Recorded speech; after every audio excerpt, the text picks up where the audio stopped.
சிறகடிக்க ஆசை சீரியல்ல இனிய எபிசோட்ல கிறிஸ டெஸ்ட்டுக்காக அழைச்சுக்கிட்டு வராங்க. முத்துவும், மீனாவும் கூடவே ரோகிணியோட ஃப்ரெண்டும் வராங்க. இங்க கிறிஸ அழைச்சுக்கிட்டு போய் கேள்வி கேட்க ஆரம்பிக்கிறாங்க. முதல்ல "நீ எதனால பார்த்தீங்கன்னா, அந்த பையன அடிச்ச?" அப்படின்னு சொல்லி வக்கீல் கேள்வி கேட்கிறாரு. கிறிஸும் பார்த்தீங்கன்னா, "நான் எவ்வளவோ சொன்னேன். ஆனா அந்த பையன் எனக்கு அம்மா இல்ல" அப்படின்னு சொல்லி கிண்டல் பண்ணிக்கிட்டே இருந்தான். நானும் சொல்லி சொல்லி பார்த்தேன்.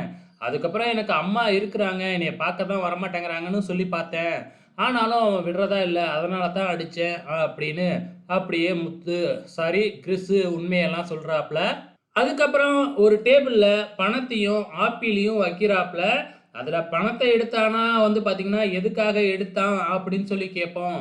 ஆப்பிள எடுத்தானா ஒண்ணும் கேட்க மாட்டோம் அப்படின்னு சொல்லியிருந்தாங்க இல்லையா? அதே மாதிரி கிறிஸ் நேரா போய் ஆப்பிள தான் எடுக்குறாப்ல.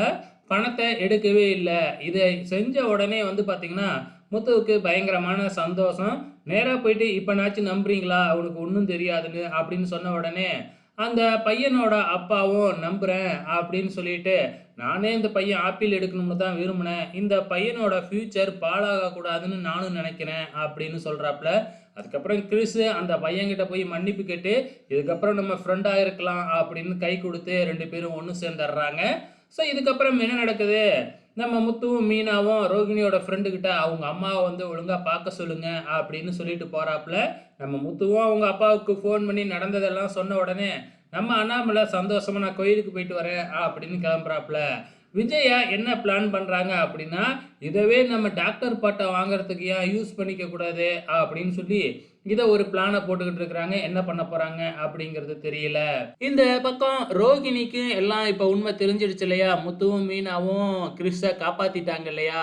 இப்ப ஸ்ருதியும், ரோகிணியோட இன்னொரு ஃப்ரெண்டும் பேசாம முத்துவும், மீனாகிட்டயுமே கிறிஸ தத்து குடுத்துரு. அவங்க தான் உன்னைய விட நல்லா பார்த்துக்கிறாங்க அப்படின்னு சொல்லிக்கிட்டு இருக்கிறாங்க. இதனால ரோகிணிக்கு பயங்கரமா கடுப்பாகுது. உடனே தன்னோட அம்மாவுக்கு ஃபோன் போட்டு, "நீ உடனே இங்க வா" அப்படின்னு சொல்லி அழுது ட்ராமா போடுறாங்க. அதுக்கப்புறம் ஃபோன கட் பண்ண உடனே அப்படியே அழுக மூஞ்ச அப்படியே மாத்திக்கிறாங்க. இதெல்லாம் பார்த்துட்டு ஸ்ருதிக்கு, "எப்பாடி நீ இந்த மாதிரி தான் எல்லாத்துக்கிட்டயும் நடிச்சுக்கிட்டு இருக்கியா? நடிக்கிறதுல உனக்கு டாக்டர் பட்டமே குடுக்கலாம்" அப்படின்னு கிண்டல் பண்ணிக்கிட்டு இருக்கிறாங்க. இந்த பக்கம் மனோஜ காமிக்கிறாங்க.